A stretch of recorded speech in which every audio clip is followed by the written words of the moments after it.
Mauritania is a largely desert country in northwest Africa, with an Arab Berber population in the north and black Africans in the south. Many of its people are nomads, and 43% of the population are under 15. So efforts on behalf of children are vital to improving the country's prospects. UNICEF is making significant progress, despite challenges such as a cholera outbreak, flooding, and a military coup. However, alarming numbers of children are severely malnourished, and nearly half of them do not have access to safe drinking water. Diarrhoea, malaria, and acute respiratory infections still claim the lives of many young children. Christian Skoog, head of UNICEF Mauritania, is in the UK this week to raise funds and awareness for the country. I began by asking him to outline the issues facing children in Mauritania. The main problem for a Mauritanian child is to survive. And there are many hazards out there. 1 out of 8 does not reach 5 years. Most of the kids die from diarrhea, from malaria, and from acute respiratory diseases or infections. So those are the main things. Malaria, for example, it's very easy to protect yourself. Well, it is if you have access to a bed net, and if you know how to use it, and if it is accessible, it might not be used in the right way. Diarrhea, it's about water, it's about contaminated water, and if you get diarrhea, there's an easy solution: oral rehydration, salt. That needs to be available everywhere. Again, people need to have it, and need to know how to use it, but it's very simple to use.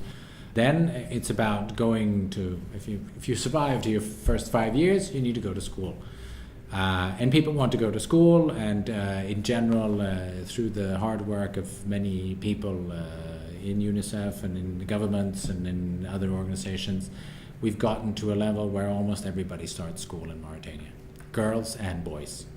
Excellent. The problem is the quality.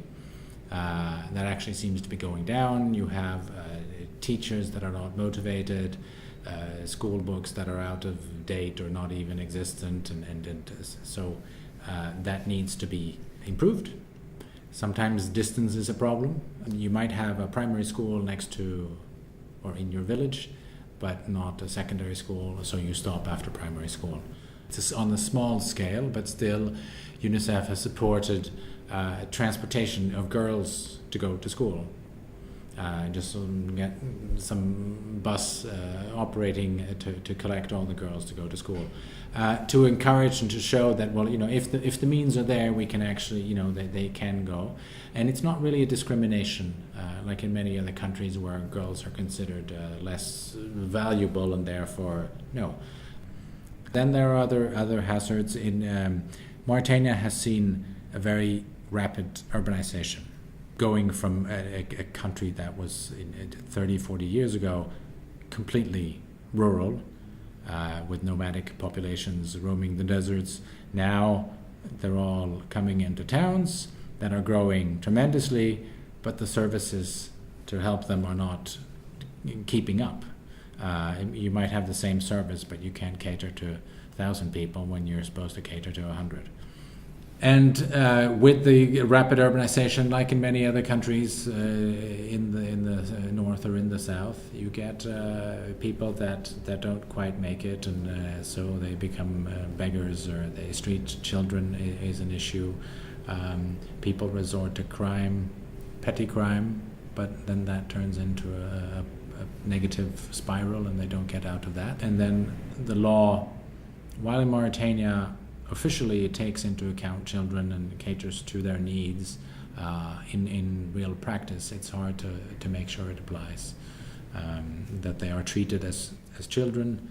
The child brigade within the police is a step in that direction, which exists in several countries where UNICEF has put this child unit in place, people who are aware of how to deal with children and address their specific needs, and is always twinned up with social workers to try to find the best solution for the child problems. What else is UNICEF doing in Mauritania to improve the conditions for children? Another example is female genital cutting, which is a big problem in Mauritania. 2 out of 3 women have been cut. It's an old traditional practice that no one has questioned, and most people believed it was that's part of is part of growing up. It's part of it's probably religiously based as well, but we've seen a change. While 4 or 5 years ago this was complete taboo to talk about, now we have managed to mobilize politicians, religious leaders, health workers. The government is actively and progressively, they've taken a stand. This needs to be abandoned. There has been a religious fatwa by the leaders, the imams, to say this has no basis in the Quran or in our religious practice, and actually has negative health implications. The health workers have also come out with an official declaration stating that this is harmful. So there, the rates are going down, and so that's very good news. You mentioned earlier the issue of child jockeys. Yes, child jockeys. Those are camel jockeys. Those are small kids, 3 or 4 years old, who since the mid 1990s were sent to or trafficked to the United Arab Emirates, the Middle East, to participate in camel racing. Because they are small and light, they were good jockeys.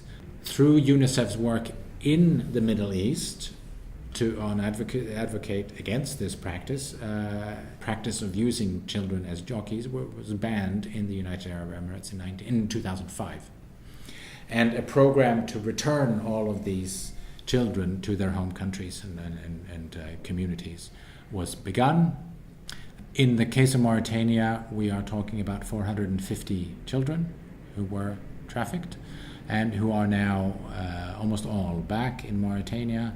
And the government of the Emirates have provided money to support their return, their reintegration, support to their families, support to the communities in which they originate, with some basic social services, and also to ensure that to avoid stigma, because they can be stigmatized.